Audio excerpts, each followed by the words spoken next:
ही फक्त दुर्दैवी नाही तर संतापजनक आहे. हे सगळे जे वाद निर्माण झालेले आहेत समाजात असतील, जातीमध्ये असतील किंवा हे मराठी अमराठी वाद, खास करून गेल्या 2 वर्षात भाजपचं आणि एकनाथ शिंदेचं 2.5 वर्षाचं मागचं सरकार आणि आताचं सरकार ह्या वादाला जास्ती कुठेतरी प्रोत्साहन देते का हे पाहणं गरजेचं आहे.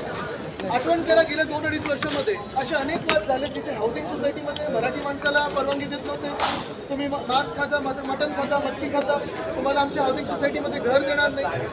मागच्याच मला वाटतं महिन्यामध्ये एका महिलेला दक्षिण मुंबईत हे देखील सांगितलं गेलं की तुम्ही मारवाडीत बोला किंवा हिंदीत बोला, कारण आता भाजपचं राज्य आलेलं आहे. ठीक आहे, राज्य कोणाचंही असो, पण हा महाराष्ट्र, आमची मुंबई, आमचं नागपूर, आमचं पुणे असेल, प्रत्येक जिल्हा हा मराठी माणसांचाच आहे. बघा, मी फक्त बोलतो, धनगी